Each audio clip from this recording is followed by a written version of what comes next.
Picture this, you're sat in a staff room and you announce that you're interested in teaching in Dubai. Your colleagues then start sharing a range of different opinions based on some of the things that they've read online about the Middle East. This can be extremely intimidating and can put you off the idea of teaching in Dubai. This video is going to share a range of different misconceptions that other people might have about teaching in Dubai. You can find further information on my website, teachtraveltriumph.com, and this guide to help you with the process of getting a job out here. So let's jump into some of the misconceptions that other people might find when it comes to teaching in Dubai, in the UAE. Misconception number one, you're coming to Dubai, you're gonna get absolutely loaded. Now, there's some truth to this. I think 10 years ago, Dubai would have been a bit more of a place to come to earn lots of money, to save lots of money, and then perhaps to go and return back to the UK with this huge pot of gold money. I don't know why gold. This is a misconception, unfortunately, at the moment. When it comes to the pay, I know my pay is very similar to what I would earn in the UK. The big pro is that you are tax-free, but you are also taxed in other ways, as I've shared in a former video. Along with that, you do get an accommodation allowance, but again, the cost of accommodation here in Dubai is more expensive than the UK. So when it comes to coming over and getting rich in a couple of years and returning with this huge deposit for a home, it's not really going to happen, and that is a misconception, unfortunately. Big misconception, I think it's a misconception that I had when I first came out here to Dubai. You see the fancy cars, you see the fancy apartments, and you just think, you know, yeah, all children, because of the high fees, they must be rich. But no, that's not true. Don't get me wrong, there will be children who are wealthy. It is Dubai, and in some ways there is an element of truth to that, but you also get the other side of it where people perhaps go into debt to be able to pay the extremely high school fees, or are just about getting by and then cut back in other areas. So that's important to remember too. Next misconception is that you have to speak Arabic. No. La, I think, is no in Arabic, maybe. I can say marhaba, hello, kaifa halak, which is how are you? But I probably said that wrong too. I don't speak Arabic, and I've been fine for the last 3.5 years. There are those people who come and learn a great amount of Arabic, and fair play to them. It is an extremely difficult language to understand, and for the most part, most people do speak English, which means that you don't need to speak Arabic. Great, people do appreciate it. If you try and speak Arabic, it is really appreciated, but I'm not very good at that. I think I'm just typical Brit when it comes to languages, unfortunately. That puts me in a box, doesn't it? But hey ho, as long as you've got that English QTS, you'll be fine working in a British international school. The next misconception is that there's no inspections out here. I know in the UK you have Ofsted inspections, and in other countries in the world, they don't have inspections. But here in Dubai specifically, we do have inspections, and they can be extremely rigorous. We have what's called KHDA, which is often made up of Ofsted inspectors or ex-Ofsted inspectors. And the rigorous inspection often lasts 1 week. They do have times where they will just inspect for a day or two, but generally it's an intense process of inspection, which means that there are high expectations for educators out here, which is great for your own development. That brings me on to the next misconception, and that is you will become de-skilled. I remember sitting down with my head teacher, and during that time of talking about my interest of teaching in Dubai, he said, no, unfortunately, you might become de-skilled moving out here. And I can understand why he said that, because there is that element of thinking you'll come out here and perhaps not learn so much. But personally, especially working in other year groups as well, I've learned a tremendous amount. I think COVID has had a lot to do with that as well, because I've had to adapt and learn all sorts of different things when it comes to technology.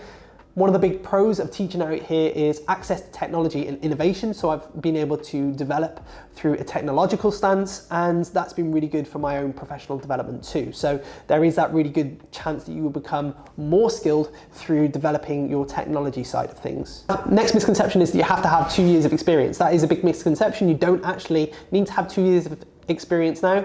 I think at one point it was perhaps an expectation that there was 2 or 3 years experience, but as long as you work in a British school overseas, as mentioned as a section in this guide, you can actually work in schools as an ECT, early career teacher. So that is a misconception, but there's an element of truth attached to that as well. You can work out here as an ECT now. Next misconception is shorter hours. I don't know where that misconception comes from, but one of the things I miss about the UK is the shorter hours. Here in the UAE, the hours are long. If you watch one of my day in the life vlogs, you'll see that I get up at 5:15 a.m. I get into school by 6:30 and the school day actually starts at 7:30. The children don't leave school until 3:30 if they do an extracurriculum activity. So it's an extremely long day for the children. It's an extremely long day for the teachers. It is what it is. It's just longer hours out here. It's not a competition, but it does contribute to being more tired come the end of the week.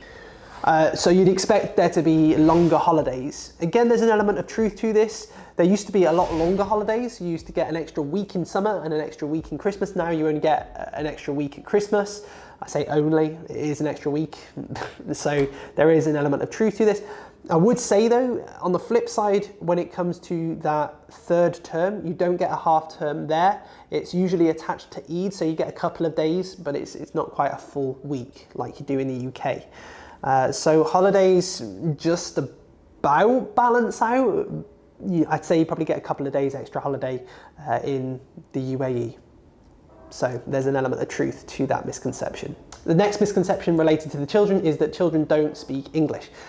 There is an element of truth to this. Of course, children move out here from other countries in the world and don't speak English. English is an additional language. That happens in the UK.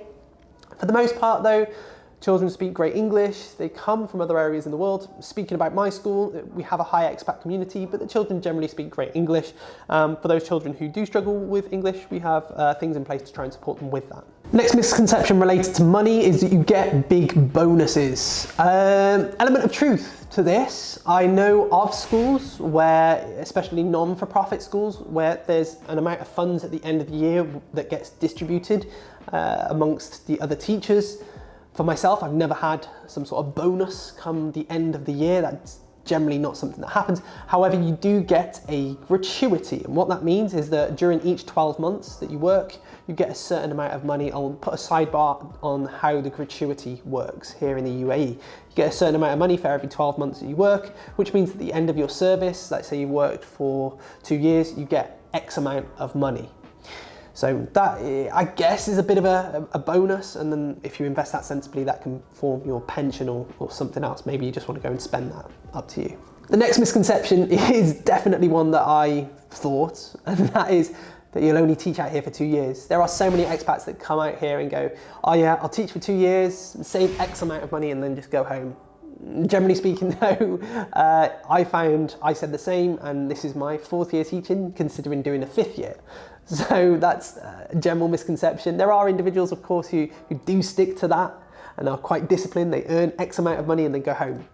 But for the most part, it's hilarious, and it's something that a lot of expats say. And there are expats who said that and are now on their 20th year out here. So big misconception for many, but not for all. And the last one is quite an interesting one, and that is that you'll find it extremely challenging to find jobs when you return back to the UK. I can't speak too much on this because I've not gone through that experience, but for the most part, the individuals who I've taught with here in the UAE have gone back to jobs in the UK. So I think that speaks volumes about that misconception there. That brings me to the end of the misconceptions. I hope you enjoyed the video. If you did, feel free to like it. It really helps the channel out. If you haven't yet subscribed to the channel, make sure you do that so you can check out more videos about teaching and lifestyle here in Dubai. Make sure you go to my website, teachtraveltriumph.com, to see the different guides that I've created about teaching and getting a job out here. That's also really appreciated. Hopefully I'll see you in the next one. Until then, I'm out.